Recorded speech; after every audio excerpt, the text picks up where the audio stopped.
to stand or if you want Okay. to sit, whatever you're more comfortable. Okay. You're up there for 25 minutes. Okay. Okay, now that didn't count on our clock. Oh, it's fine. I'm not going to take that long. Well, I don't think. Usually I don't plan on talking long, and it gets, it's refreshing to have more than 3 minutes, though. I just want to soak it in. All right. Why do I want to fill this short-term vacancy? I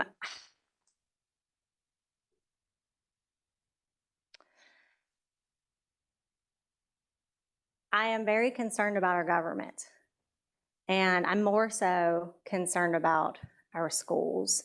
Abraham Lincoln once wisely said that the philosophy in the schoolroom of one generation will be the philosophy of government in the next. So they work hand in hand.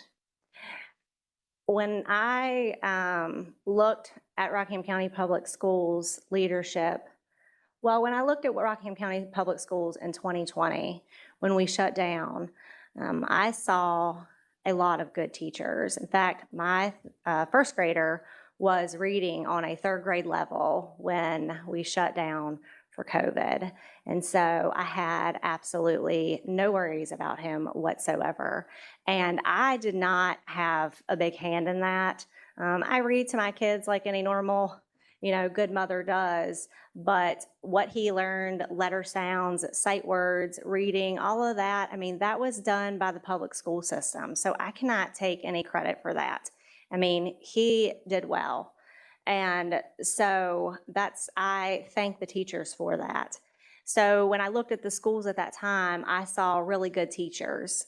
But when I looked at the leadership, I did not see a boldness there that I would have liked to have seen with regards to the decisions that were made in 2020 and 2021. And I was there at the Spotswood meeting in July of 2020 before it became really cool to go to school board meetings. I was there. And so, not seeing that kind of bold leadership bothered me over the next 2.5 years, because I believe that courage is contagious, and I believe that it starts at the top. And so when I think about what I want trickling down to our students, I would love to see boldness and courage, because I believe that that is what creates a good leader.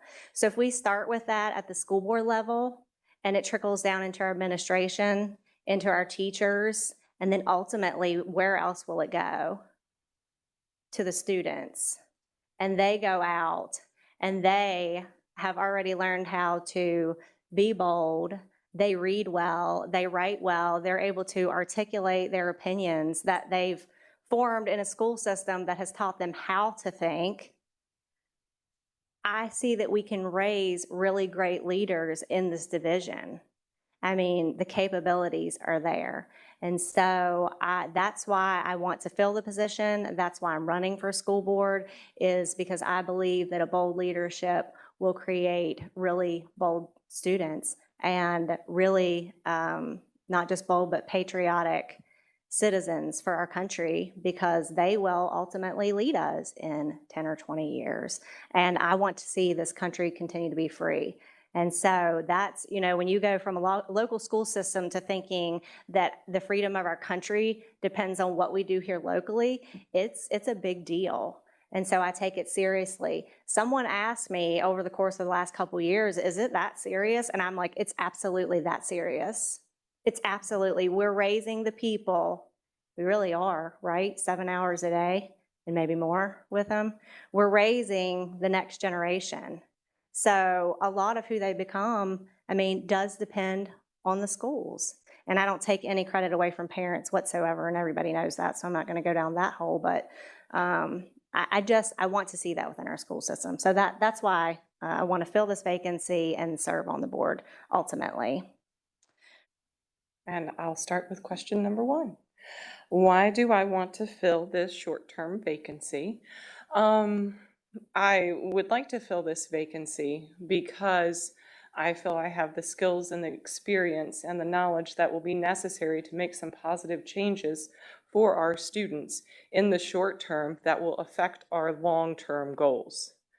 So there's things that in my past 20 years of working in the school system that I've seen, and I've reached out to my school board member and had many conversations with the former school board members, not with many of you that are present here today, but in the past I have reached out with concerns and questions, and I feel like now is the time for me to be where you all are, to help support you, to help support our parents, teachers, and students, to build a community that is welcoming to all students, that provides a quality education. And I feel this short term will give me the opportunity to provide our constituents an idea of who I am as a person and what I want to do, and that is to create a better future for our children. And that is educationally, wanting them to thrive, whether that's going on towards the workforce, whether that's going into the military or going on to the university. But I want to see our school systems be the shining star in the whole state of Virginia.